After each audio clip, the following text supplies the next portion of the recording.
Transistor BGT, quatrième partie. Topologie classique. Les topologies classiques. Cherchant à amplifier un signal, on peut se demander où doit-on brancher le faible signal d'entrée et où peut-on extirper le signal amplifié. Les topologies classiques servent à classer les alternatives, en nous fournissant ce qui est logique d'attendre du résultat pour chaque option. Commençons par se demander où on peut placer le signal d'entrée. Le collecteur est à éliminer puisque le collecteur subit plus qu'il ne contrôle. Ajouter un léger voltage positif ne fera qu'augmenter d'aussi peu le voltage bloqué. Il en va de même pour y soustraire un léger signal. On ne dit pas que ça ne serait pas excellent pour y absorber un signal dont on veut éteindre les effets. Mais pour produire une amplification, brancher un faible signal sur le collecteur, peu de répercussions linéaires et proportionnelles à ce signal peuvent être attendues. Et si ce n'était pas suffisant en soi, si on se rappelle de l'équation de Shockley, le courant IC et, de par la relation avec β, les courants IB et IE, ces trois courants sont gouvernés principalement par VBE. Et le voltage au collecteur n'intervient, lui, que pour l'effet de Hurley. Donc, on placera le signal d'entrée soit sur la base, soit sur l'émetteur. Dans ces deux cas, en effet, une faible variation de VBE entraîne éventuellement de fortes répercussions. Si on place le signal d'entrée sur la base, on peut capturer des variations amplifiées soit sur le collecteur, soit sur l'émetteur. Prendre la sortie sur la base serait équivalent de prendre le signal initial d'entrée. Pourquoi utiliserait-on un transistor? Si on place le signal d'entrée sur l'émetteur, on obtient une faible variation à la base. Donc, un signal de sortie sur la base serait encore plus faible que le signal d'entrée. La seule place censée pour le signal de sortie est alors sur le collecteur.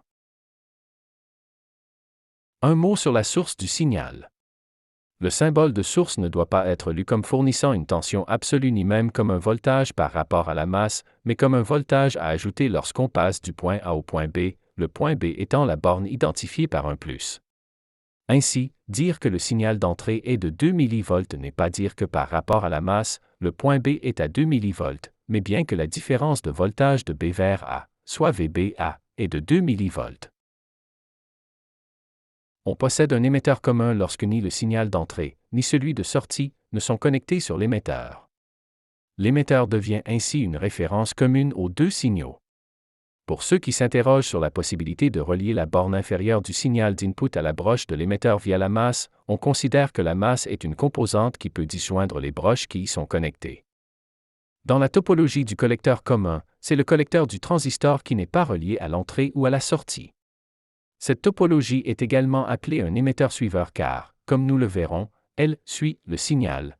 Si le signal d'entrée est un M, alors la sortie est également un M. Nous verrons que pour la topologie précédente, en émetteur commun, si le signal d'entrée est un M, alors le signal de sortie est un W. Et la troisième et dernière topologie classique, c'est la base commune. On le devine, c'est le cas où ni l'entrée, ni la sortie ne sont connectés directement à la base. Puisqu'IC est pratiquement égal à IE, on peut se demander à quoi elle peut servir. Mais il arrive qu'elle soit utile. On peut se demander s'il n'y a pas d'autres possibilités offrant quelques utilités. En autant qu'on s'intéresse à une amplification ne faisant intervenir qu'un seul transistor présentant un résultat non trivial, il va sans dire. Ainsi, si contre, qu'avons-nous là?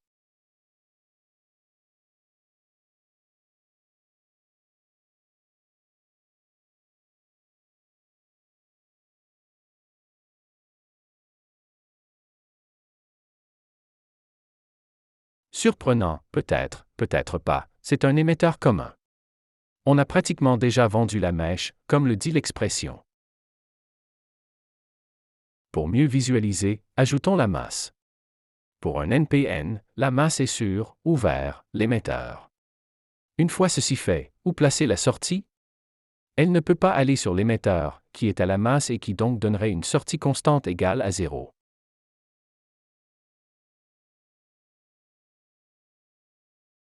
Placer la sortie sur la base revient à placer la sortie sur l'entrée. Ce n'est pas la chose la plus intéressante.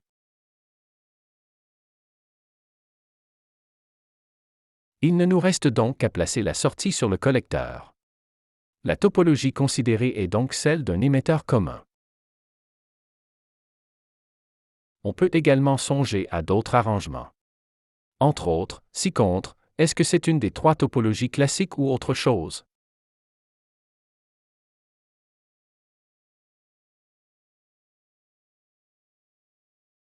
Tout dépend de VBE. Si VBE est plus grand que VBE-on, le transistor conduit et lorsque le signal d'entrée est de plus 5 volts, la boucle fermée produit un court-circuit qui détruit le transistor ou la source. Et si VBE est moins que VBE-on, le transistor est un interrupteur ne laissant passer aucun courant, mais la source, elle laisse passer le courant. Enlever le transistor est alors un circuit équivalent. C'est donc soit le second choix, soit le premier. Connaissant les topologies classiques, nous allons maintenant voir comment analyser l'ajout du petit signal. Nous savons qu'en général, il nous faut polariser le transistor que nous utiliserons car nous nous limitons à n'utiliser qu'un seul transistor. En effet, un transistor n'est pas symétrique selon que le voltage est positif ou négatif est appliqué. C'est pourquoi la polarisation a pour but de nous fournir un signal propulsé vers le positif tout au long de son existence.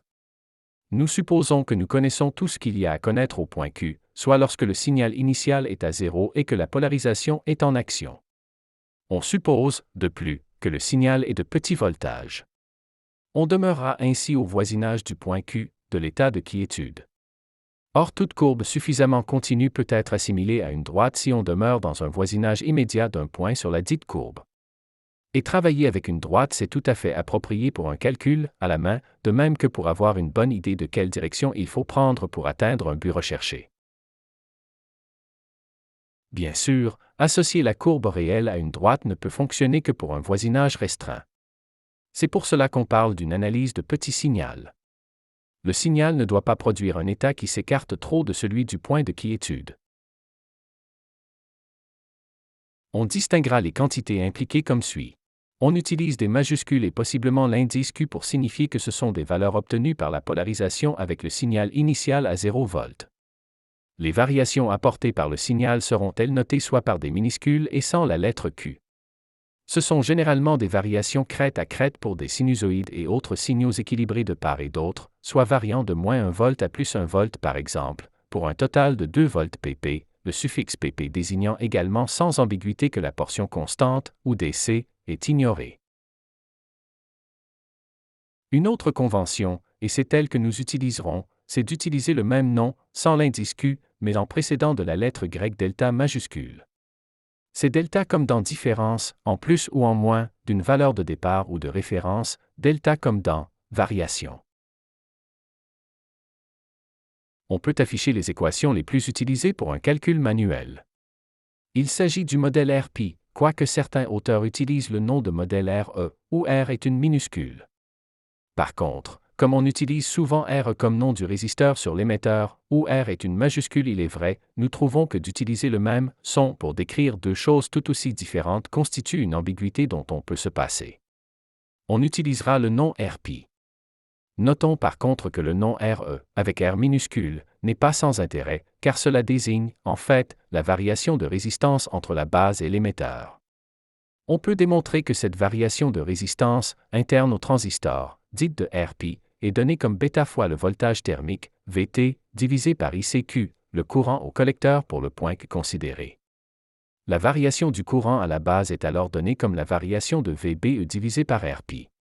Si on considère l'effet de Hurley, la variation de IC sera d'une part fournie par bêta fois la variation de IB et, d'autre part, par la variation due à l'effet de Hurley, soit delta VCE divisé par ROSS. Cette dernière valeur, ROSS, est donnée par la différence entre VCEQ et VA, divisé par ICQ. Comme VA, le voltage d'Hurley, est généralement beaucoup plus grand que VCEQ, on peut souvent laisser tomber VCEQ dans cette dernière expression. L'interprétation de RP est graphiquement remarquable sur la courbe IC versus VCE. En effet, s'il y a de légères variations à partir de VBEQ, en plus ou en moins, le plateau du mode actif s'élève, ou s'abaisse, légèrement, d'une valeur delta IC. Si on néglige l'effet de Hurley, delta VBE est égal à RP fois delta IB. Et comme on est encore en mode actif, de par la polarisation appropriée qu'on aura utilisée, connaissant delta IB, on trouve delta IC, toujours en négligeant l'effet de Hurley. De par la définition de RP, comme delta VBE divisé par delta IB, il ne nous reste qu'à considérer l'équation de Shockley, sans effet de Hurley, pour retrouver l'expression de RP. Nous n'en ferons pas la démonstration car il faut utiliser le calcul différentiel impliquant la dérivée de la fonction exponentielle. L'interprétation de ROSS est fournie graphiquement en considérant les triangles semblables. Considérons ICQ, VCEQ et VA. D'une part est le triangle rectangle délimité par delta IC et delta VCE.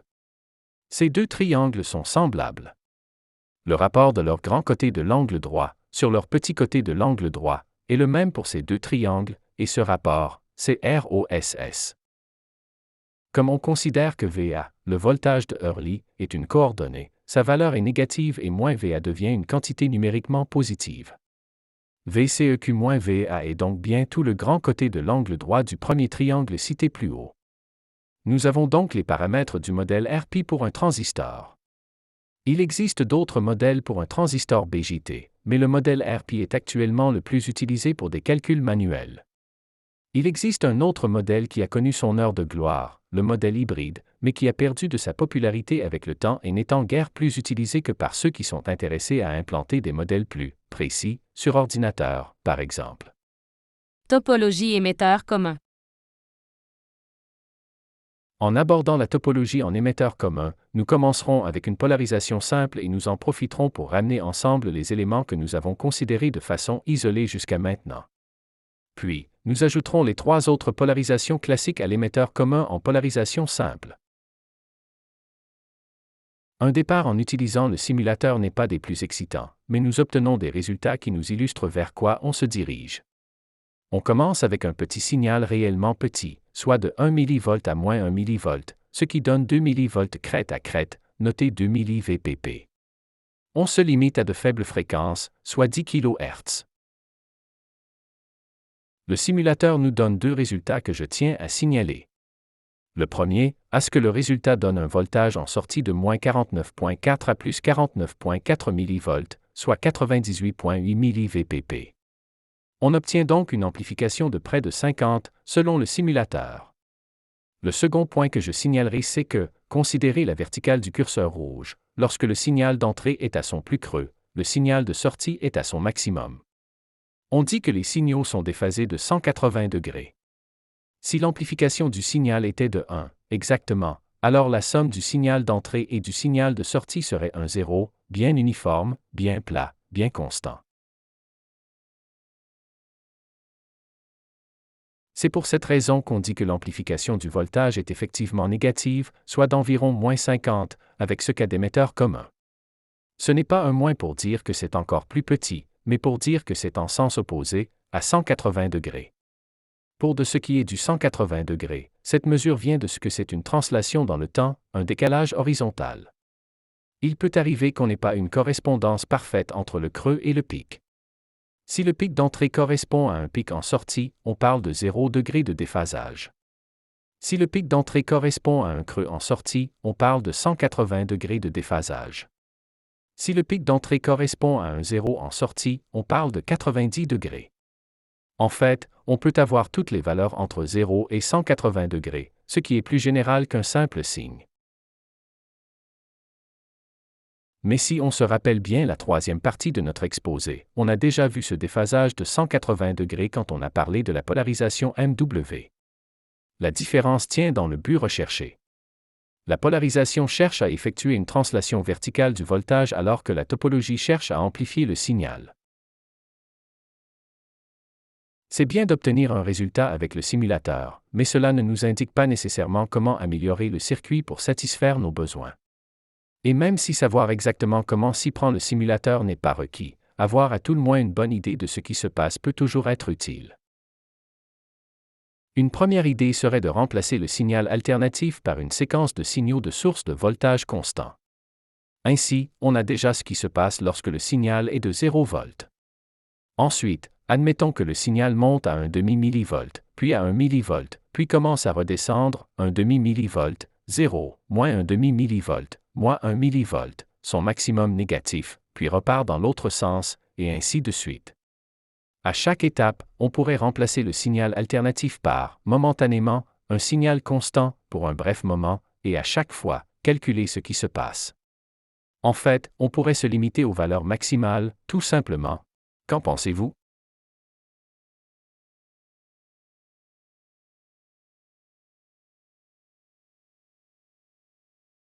Ainsi, pour le voltage maximal du signal, à 1 millivolt, on aurait un circuit comme ci-contre. Est-ce que le résultat est correct? Est-ce qu'une analyse DC, table DC Result, est suffisante, à faible fréquence?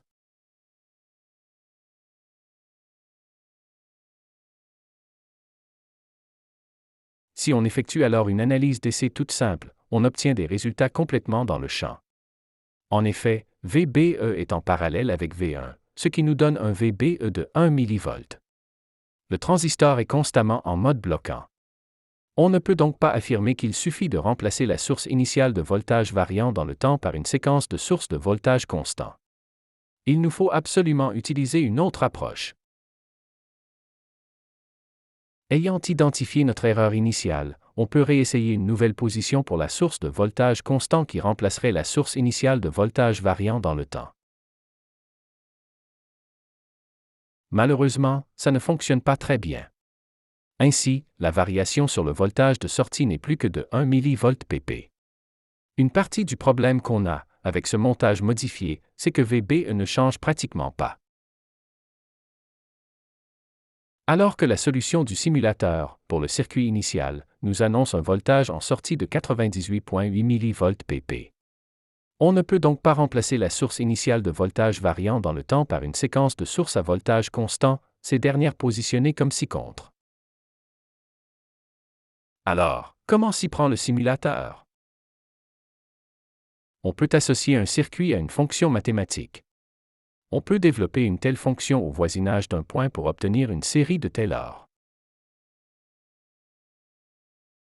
Dans le cas où on ne considère que la dérivée première de la fonction, c'est équivalent à considérer que les variations sont proportionnelles à la pente de la courbe. Pour une fonction, on calcule la pente. Pour un circuit, on effectue les calculs par rapport à l'instant où le signal est d'un voltage nul, soit l'instant du point Q, de quiétude. L'analyse du circuit électronique au point Q est une étape intermédiaire, mais elle est tellement importante que bien des simulateurs nous permettent de s'y arrêter pour examiner ce qui s'y passe, et ce, sans modifier le circuit. En fait, le simulateur ignore momentanément la source de voltage variant dans le temps, dans le sens qu'il suppose que ce voltage est constamment égal à 0. Sans qu'on ait explicitement modifié cette source de signal, le simulateur nous présente les valeurs des paramètres du circuit pour cette étape, simplement en demandant DC Analysis. Les résultats sont en deux vues. La première, une vue nous montrant les numéros de nœuds du circuit. Il s'agit de points où soit le voltage, soit le courant peut varier. Les numéros de ces nœuds sont souvent arbitraires, sauf pour ce qui est du nœud 0 qui est souvent la masse du circuit, soit l'ensemble des points, le lieu, où le voltage sera dit de 0 volt. Notons que ces nœuds sont des régions géométriques. Ainsi, il n'y a qu'un seul nœud 0, mais plusieurs connexions géométriques, ou géographiques, telles que la borne négative de V1, du signal et de 2 voltmètres qui sont tous connectés à ce nœud 0. De même, le nœud 2 c'est la connexion d'un ampèremètre, d'une de deux bornes du résisteur RB, de la borne positive de V1 et aussi, tout le filage entre ses composants. Mathématiquement, c'est un nœud, un point, mais constructivement, c'est un ensemble de points, c'est un lieu. Les résultats, soit les voltages et courants, sont disponibles pour cet instant où le voltage du signal est nul. On peut en profiter pour vérifier qu'on est en mode actif. Après tout, on vise à demeurer en mode actif pour toute la plage des variations du signal, afin d'obtenir une amplification uniforme, linéaire, proportionnelle au signal. Il est donc intéressant de s'assurer qu'on est en mode actif lorsque le signal est d'une amplitude de 0, ce qui est la définition du point Q. On sait aussi que bêta varie un peu tout au long du mode actif. On peut aussi en profiter pour s'ajuster sur la valeur probable de bêta à utiliser pour un calcul manuel. On peut également corriger si c'est bêta minimum ou bêta maximum qui nous intéresse. On peut alors calculer les paramètres reliés aux petites variations au voisinage de ce point. On rappelle que par ces petites variations, on suppose que les diodes passantes demeurent passantes, que le mode actif d'un transistor demeure dans le mode actif, que les condensateurs laissent passer toute l'amplitude de signaux non constants et que les sources de voltage constants ne présentent aucune variation. Pour ce qui est des diodes, on suppose que la polarisation au point Q est un peu comme un lac profond et que la variation est une vague qui surfe sur le lac. On suppose que le creux de la vague n'est pas d'une profondeur telle qu'on accroche dans le fond du lac. Ainsi, la diode base émetteur demeurera passante et la polarisation, ayant déjà payé le voltage pour surmonter la tension de seuil, la variation du signal qui vient se superposer n'a pas à repayer une seconde fois cette tension de seuil. En fait, l'effet du petit signal sera obtenu en ajoutant ces effets à ceux déjà obtenus au point Q. C'est pour cette raison qu'on ne considérera que les variations, à partir de l'analyse du point Q. Comme on n'est intéressé qu'aux petites variations, la diode base collecteur qui est bloquante demeurera bloquante, en plus de la diode base émetteur qui demeurera passante. Et la source de voltage constant utilisée pour obtenir le point Q, comme elle est réputée constante, sera remplacée par un fil plein, toujours parce qu'on ne s'intéresse qu'aux variations. En fait, pour les basses fréquences, on peut considérer que les condensateurs sont des résisteurs à résistance contrôlés par la fréquence. Pour un condensateur de capacitance de ces farad, soumis à un signal d'une fréquence de f Hz, sa résistance équivalente peut être approximée comme étant de 1 divisé par le produit de, parenthèse, 2π fois c fois f, fermez parenthèse. Remplacer le condensateur par un fil de 0 ohm est donc comme supposer que cette résistance est pratiquement nulle. Si on trouve que c'est nécessaire, on peut raffiner en remplaçant le condensateur par un résisteur ayant cette valeur de résistance, cela aura pour effet de légèrement trop exagérer la résistance effective réelle. Dans notre analyse, on utilisera un fil plein pour les petits signaux à faible fréquence. Pour ce qui est du transistor, on peut, pour un calcul manuel, décider de ne pas considérer l'effet de Hurley. Mais le simulateur, lui, le considère. Ce n'est pas garanti que le simulateur utilise le modèle RP, qui demeure un modèle simplifié, mais à tout le moins, à la main, on peut tentativement comparer l'influence de l'effet de Hurley de par l'influence que possède le terme correcteur proposé par le modèle RP, soit delta VCE divisé par ROSS. Il est peut-être bien de rappeler que notre convention est d'utiliser delta IC pour désigner la variation du courant IC et qu'une autre convention usuelle est d'utiliser une lettre minuscule pour désigner cette variation. Mais comme cette dernière convention se transpose mal dans un dialogue parlé, nous préférons utiliser la convention impliquant la lettre grecque delta. Il nous reste donc à remplacer le transistor lui-même. On remarque que les diodes disparaissent. La diode base émetteur est remplacée par un résisteur de résistance RP. Est-il besoin de préciser que le modèle présuppose que les courants impliqués sont delta IB, delta IC et delta IE, avec les principaux voltages, delta VBE et delta VCE. Dans le modèle RP, il n'y a plus de connexion directe entre la base et le collecteur. Sur le chemin entre le collecteur et l'émetteur, il n'y a qu'un seul résisteur impliqué dans la chute de voltage, ROSS, qui est relié à l'effet d'Hurley. Il y a également une source de courant qui, tout en bloquant delta IC en le forçant à passer par ROSS, la source de courant émet un courant égal à bêta fois delta IB. À noter que la source de courant ne contribue pas à la chute de voltage entre le collecteur et l'émetteur du modèle RP, modèle à n'utiliser que pour l'analyse de petits signaux, il va sans dire, puisque ROSS et RP dépendent des valeurs obtenues au point Q. Il ne devrait pas y avoir de confusion sur l'utilisation du modèle. Pour des calculs manuels, le modèle RP devient un rappel des calculs impliqués. Notons que tel que montré, la source de courant demande de connaître delta IB.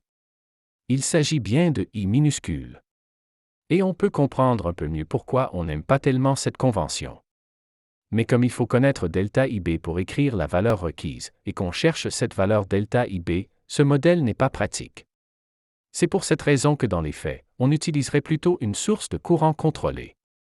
TINA et LT-Space possèdent de telles sources contrôlées, mais comme nous visons un calcul manuel, pour le moment, nous nous contenterons de ce modèle un peu bancal pour l'ordinateur, mais simple et des plus utilisables, manuellement. On rappelle les formules, plus particulièrement pour RP, la résistance équivalente de la diode base émetteur, qui dépend du voltage thermique et du courant du collecteur au point Q.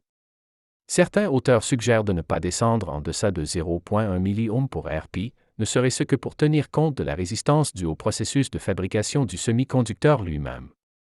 Cette remarque ne s'applique que si le courant ICQ est de 2,6 A ou plus. Et ROSS, avec le SS pour Small Signal, pour tenir compte de l'effet de Hurley. On se rappelle que VA dépend du transistor utilisé et que dans cette équation, VA, étant une coordonnée, est une valeur négative, de sorte que -VA est une valeur positive. Ne pas tenir compte de l'effet de Hurley revient à utiliser une très grande valeur pour RO, soit d'enlever et le résisteur et les fils l'attachant pour ne laisser que la source de courant. Toujours pour le modèle des petits signaux, il va sans dire. Comme il y a 5 variables reliées aux variations et qu'on ne possède que 3 équations, 2 équations externes sont requises pour déterminer ces 5 variations. Les 2 équations non fournies par le modèle RP sont généralement fournies par des boucles de voltage, dites boucles de contrôle. On note que aussitôt qu'on connaît delta VBE, on connaît delta IB. Si on néglige l'effet de Hurley, on connaît également delta IC et delta IE. Par contre, si on tient compte de l'effet de Hurley, il nous faut delta VCE avant de déterminer les 2 courants manquants. Et ne connaître que delta IB et delta IC, pour déterminer delta VCE, on est souvent amené à résoudre un système d'équations linéaires. Avant de poursuivre, il est bon de s'assurer de la notation utilisée. À savoir, est-ce que IB et delta IB c'est la même chose? J'espère qu'on répond non, sans hésiter. IB, dans notre contexte, c'est la même chose que IBQ, soit le courant à la base à l'instant du point Q. Delta IB, c'est la variation du courant à la base due au petit signal. Mais alors, est-ce que VBE et delta VBE c'est la même chose? Encore une fois, non. VBEQ, dans ce contexte, c'est le voltage entre la base et l'émetteur à l'instant du point Q. Delta VBE, c'est la variation du voltage entre la base et l'émetteur due au petit signal. Et que dire, est-ce que VBEQ et VBE c'est la même chose? Là, c'est un peu problématique. Selon le contexte de l'instant du point Q, c'est probablement la même chose. Mais légèrement hors contexte, VBE pourrait aussi être la somme, le total, de VBEQ et de la variation due au signal en un autre temps que celui de l'instant du point Q, soit quand le voltage du petit signal est non nul. Il faut bien saisir le contexte et hors contexte, c'est une confusion possible. Et qu'en est-il de VBEQ et de delta VBEQ? C'est que delta VBEQ ne fait pas grand sens. Delta, c'est pour marquer que c'est dû à la variation du petit signal et l'indice QC pour marquer qu'on est à l'instant du point Q, un instant où le petit signal est à 0 et ne varie pas. Donc, quelle est la variation de ce qui ne varie pas? Et donc, écrire delta VBEQ c'est écrire 0 de façon bien compliquée pour rien, à mon bien humble avis. Donc, on a les valeurs désirables pour l'instant du point Q. Et de là, on change l'analyse que pour s'intéresser au petit signal. On modifie également le circuit, soit ses condensateurs, ses sources constantes et même le transistor et les diodes, s'il y en a, pour ne pas faire payer le voltage des seuils une seconde fois par le petit signal. Généralement, le circuit se simplifie grandement. Pour notre cas, on calcule numériquement RP et ROSS. Dans ce cas de polarisation simple, on peut immédiatement identifier une boucle de contrôle pour delta IB. La boucle signal, base, émetteur, n'implique qu'un voltage inconnu, celui aux bornes de RP, on y trouve delta IB. On désire inclure l'effet de Hurley autant que faire se peut. Heureusement, comme la source de voltage constant est remplacée par un fil plein pour le calcul des variations, avec cette polarisation simple de l'émetteur commun, on a que non seulement RC est maintenant relié à la masse et la boucle masse, RC, delta VCE, masse, nous donne immédiatement une relation entre delta VCE et delta IC. Nous avons une autre équation donnant delta IC depuis delta VCE et delta IB. Si on élimine delta VCE en utilisant ces 2 équations, on trouve, par manipulation algébrique, que delta IC vaut bêta fois delta IB divisé par la somme de 1 et RC sur ROSS. On a déjà 12,2 microampères pour delta IB, ce qui nous donne 1,87 milliampères pour delta IC.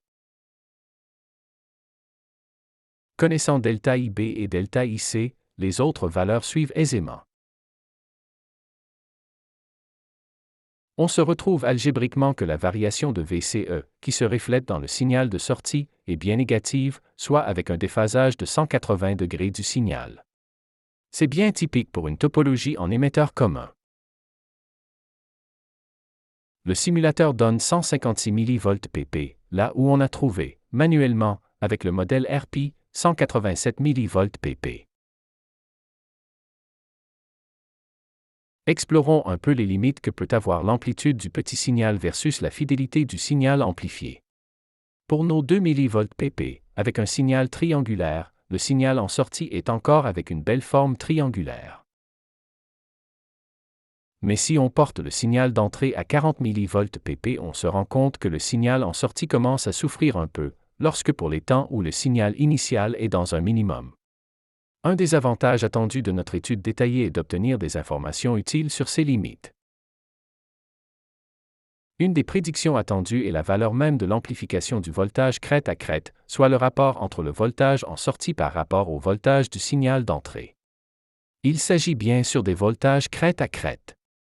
Pour notre circuit en émetteur commun et avec une polarisation simple, si on retourne sur nos calculs précédents, on trouve que ce rapport, noté à V, comme dans amplification de voltage, est égal à moins bêta fois RC divisé par RP, lorsqu'on ne considère pas l'effet de Hurley. Or, RP est égal à bêta fois VT divisé par ICQ. On trouve donc AV égal à moins RC fois ICQ divisé par VT, le voltage thermique, ou encore moins VRCQ sur VT, où VRCQ est le voltage aux bornes de RC à l'instant du point Q. Cette amplification ne semble pas dépendre du transistor, en autant qu'on demeure en mode actif, puisque RC est un résisteur externe au transistor et VT est le voltage thermique, constant pour une température, au niveau du cœur du transistor, constante. Cette formulation n'est valide que pour une topologie en émetteur commun avec polarisation simple, sans effet d'Hurley. Si on considère l'effet de Hurley, un facteur de réduction s'applique. Si on revient sur notre calcul manuel, on peut aisément obtenir que l'amplification est maintenant obtenue non pas en utilisant RC, mais RC en parallèle avec ROSS. Ainsi, pour ces deux résistances égales, l'amplification n'est plus que la moitié de celle calculée sans l'effet de Hurley. Sans considérer l'effet de Hurley, il semble qu'on peut augmenter RC aussi haut qu'on le désire, tant qu'on demeure en mode actif. Mais en considérant l'effet de Hurley, on se rend compte qu'une très grande valeur de RC, disons de 1 mégaohm, comme la résistance de RC est à considérer être en parallèle avec ROSS, la valeur maximale de ces deux résistances en parallèle ne peut pas dépasser ROSS. On peut maintenant établir quelles sont les valeurs minimales et maximales que peut avoir le petit signal d'entrée. Pour la valeur maximale du petit signal, qui correspond à la valeur minimale en sortie puisque le déphasage est de 180 degrés. Et comme la sortie, le voltage aux bornes collecteur-émetteur ne doit pas devenir inférieur au voltage base-émetteur, on ne peut pas descendre de plus de VCEQ-VBEQ. Et pour obtenir la limite correspondante pour le signal d'entrée, on divise par AV, le facteur d'amplification prédit pour les voltages. Pour ce qui est de la limite supérieure du signal de sortie, son voltage ne peut pas excéder le voltage de la source de voltage constant, VCC. En supposant que le courant delta IC est pratiquement nul, VCC est la limite pour le signal en sortie et donc, la variation maximale vers le haut est de VCC moins VCEQ. Ce qui se traduit par une variation maximale vers le bas pour le signal d'entrée à VCC moins VCEQ, le tout divisé par AV.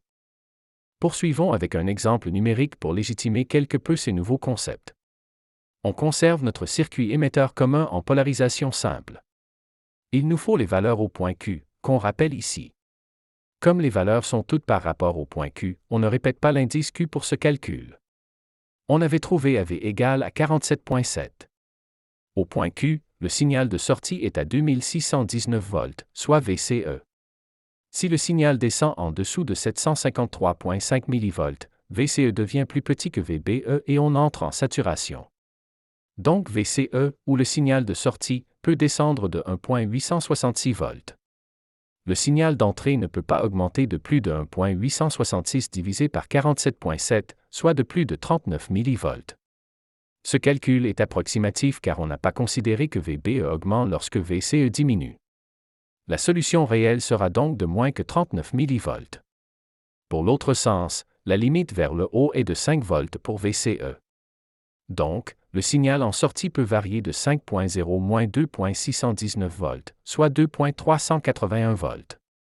Le signal d'entrée peut donc varier, vers le bas, de 2.381 volts divisé par 47.7, soit de 49.9 millivolts.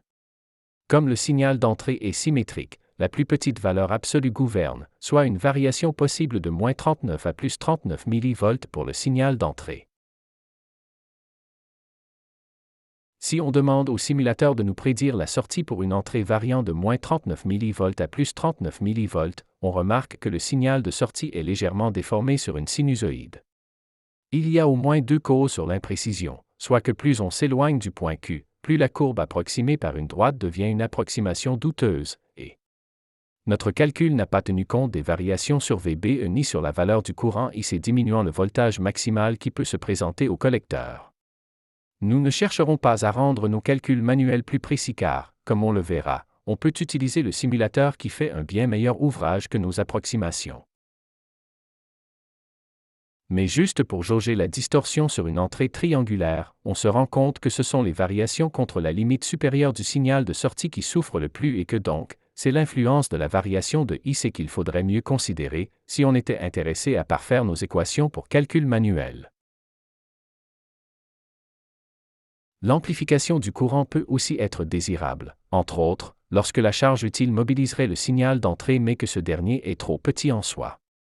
On utilise le symbole AI, qui n'est rien d'autre que le voltage maximal en sortie divisé par le voltage maximal en entrée. Le déphasage n'est généralement pas considéré comme une information à conserver, dans ce cas précis. Le problème, par contre, qu'on n'a pas avec les voltages, c'est que le courant de sortie dépend éventuellement de la charge elle-même, de la charge qui consommera le courant. Est-elle de 4 ohms, de 8 ohms, on ne le sait pas, en général.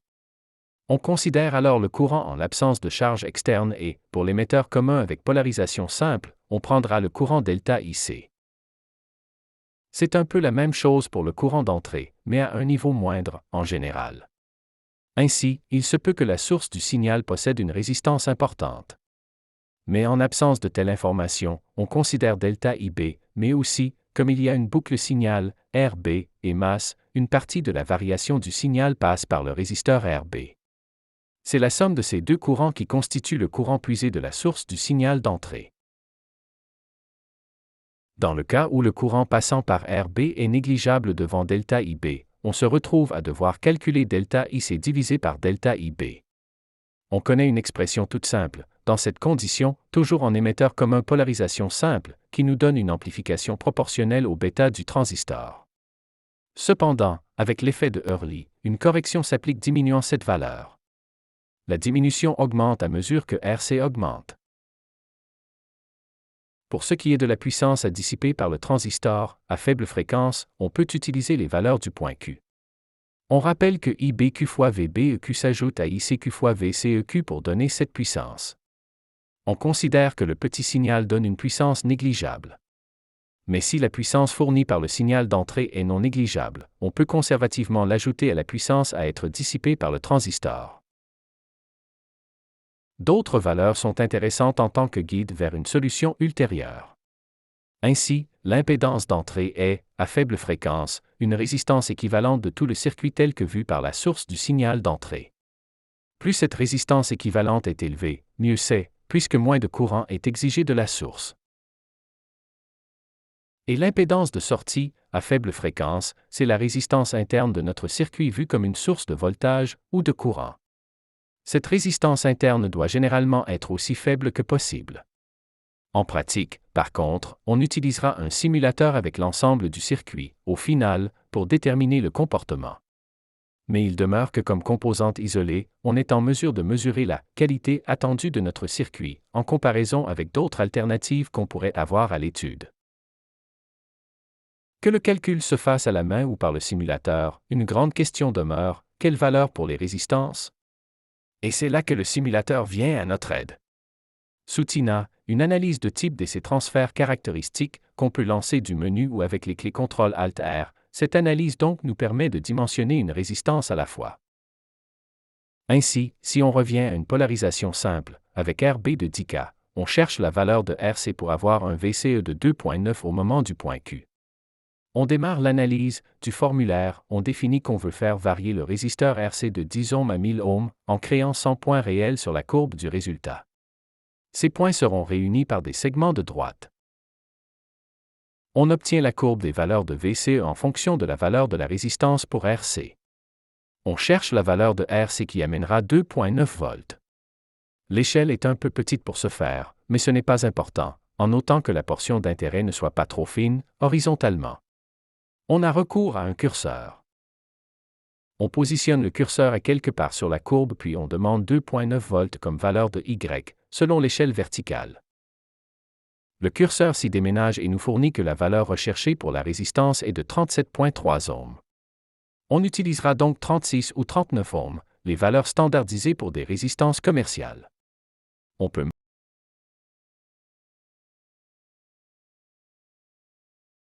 Avec une telle résistance, on est à 2,9 volts, à mi-chemin entre VCC de 5 volts et VBE1 de 0,8 volts.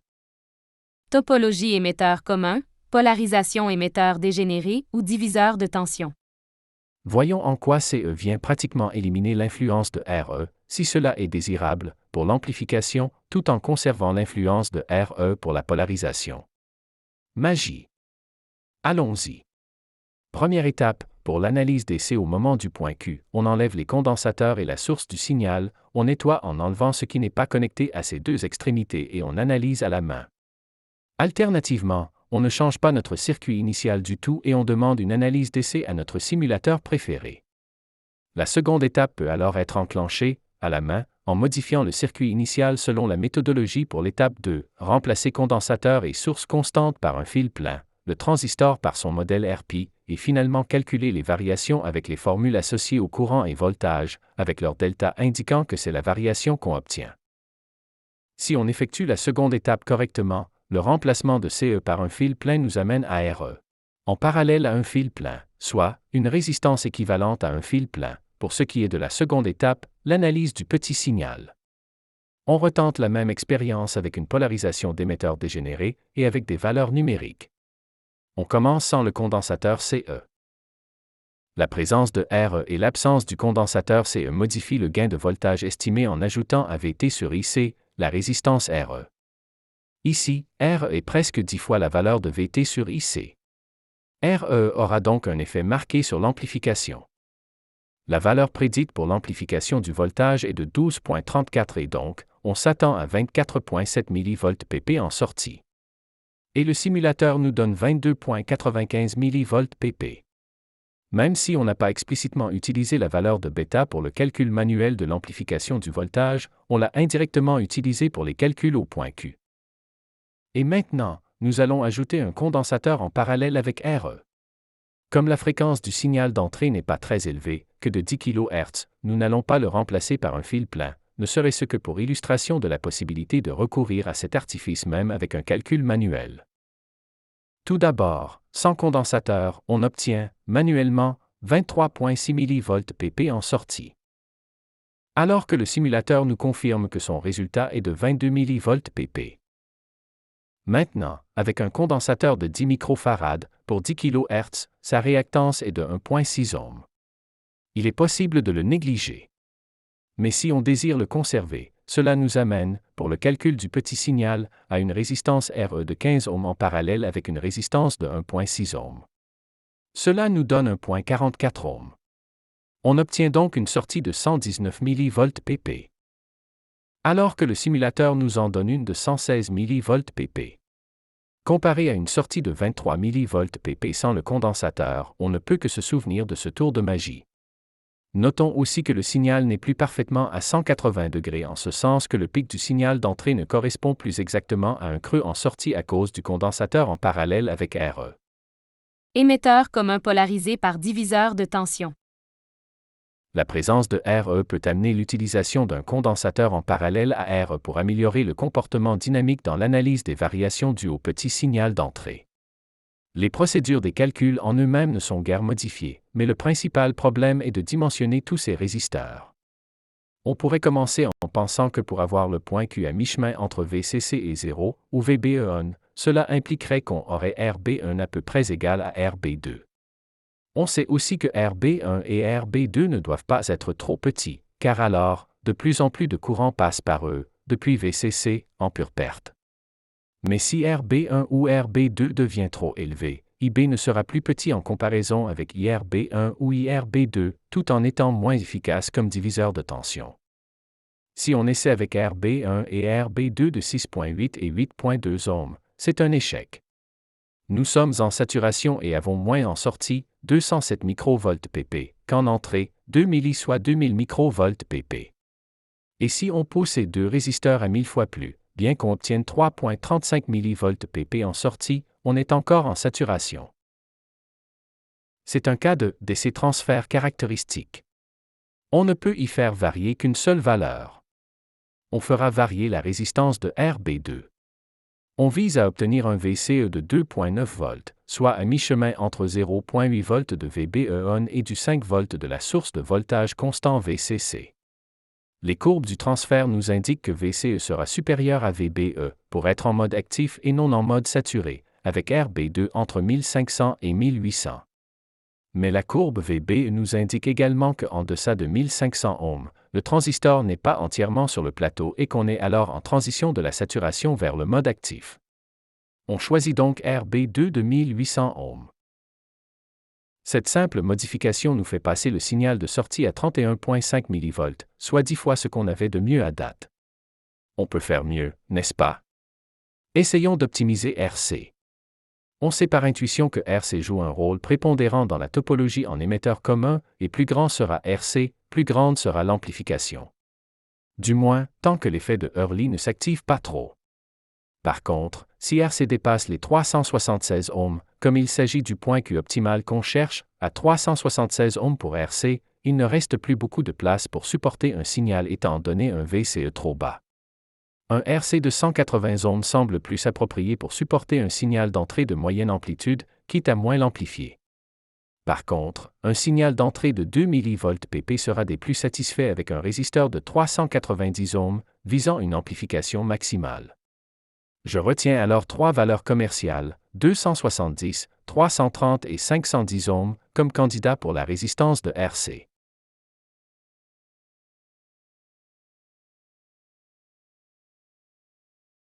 On ne peut plus utiliser le DC transfert caractéristique car il s'agit d'une amplification dynamique, non statique, non, c'est comme dans constant.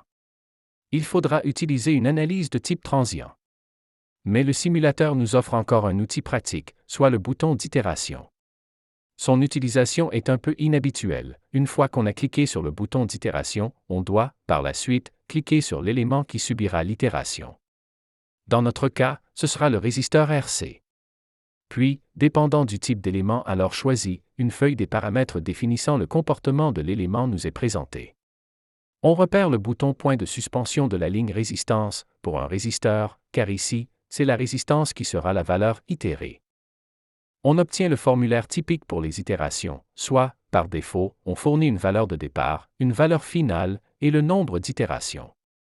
Avec 3 itérations, cela signifie qu'une troisième valeur à mi-chemin est utilisée. Au lieu d'une variation linéaire, on peut choisir une variation logarithmique. Alternativement à tout cela, on peut simplement fournir une liste des valeurs. Et c'est ce qui est le plus simple, dans notre cas. On peut alors spécifier nos 3 valeurs d'intérêt. On peut ajouter plus de valeurs via le bouton Add New, mais cela ajoute évidemment plus de courbes au résultat qu'on obtiendra. Retenir un enthousiasme débordant est suggéré. On peut alors appuyer sur le bouton OK pour viser à effectuer, finalement, l'analyse dynamique transient. On obtient alors une courbe pour chaque mesure et pour chaque valeur de l'itération. Ainsi, comme on a fourni 3 résistances, on obtient 3 VBE, 3 VCE, et ainsi de suite. On peut afficher la légende des couleurs si on le désire, via le menu. Mais trop d'informations, c'est de noyer celles qui importent réellement. Du menu 6 où on peut masquer les courbes qui sont sans intérêt. Ainsi, VBE de la seconde itération est à un minimum de 738.7 mV et le VCE de la même itération est au plus à 500 mV. Donc, pour la seconde itération, on est en saturation. Il en est de même pour la troisième itération. Note, il s'agit de VBE total, soit VBEQ plus delta VBE, dans notre notation. On masque toutes les courbes sauf les V-out. Le premier V-out montre un 34.5 mV/pp avec plein de jeux encore pour accommoder un signal d'entrée qui serait supérieur à celui utilisé pour cette simulation. En passant, pour un émetteur commun, la limite inférieure pour V-out est la masse, mais s'il descend en deçà de VBE-on, le transistor est en mode de saturation. Le V-out de la seconde itération donne une meilleure amplification, mais ne donne pratiquement plus de jeu dans le cas où le signal d'entrée serait supérieur à celui qu'on utilise. Le troisième V-out n'offre que 18 mV/pp, soit moins que le premier, et aucun jeu car déjà en pleine saturation. Donc, si on est certain que le signal d'entrée n'excédera pas les 2 mV/pp qu'on a utilisés dans la simulation, alors on peut préférer le RC de 360 ohms. Sinon, on peut réduire l'amplification pour permettre une plus large gamme d'amplitude du signal d'entrée, en diminuant la résistance de RC en la poussant vers les 220 ohms. La solution optimale n'est donc pas absolue, il y a des cas où on privilégie l'amplitude maximale sans distorsion et l'autre cas où on privilégie la plage maximale de signaux à l'entrée. Quitte à avoir une amplification moindre voire en ajoutant un autre étage d'amplification par la suite. Transistor BGT, 5e partie. Topologie, la suite. Logiciel utilisé pour cette présentation. Microsoft PowerPoint. Tina, de Texas Instruments. Azure, Text-to-Speech, de Microsoft, avec les acteurs neuroniques canadiens-français Sylvie et Antoine.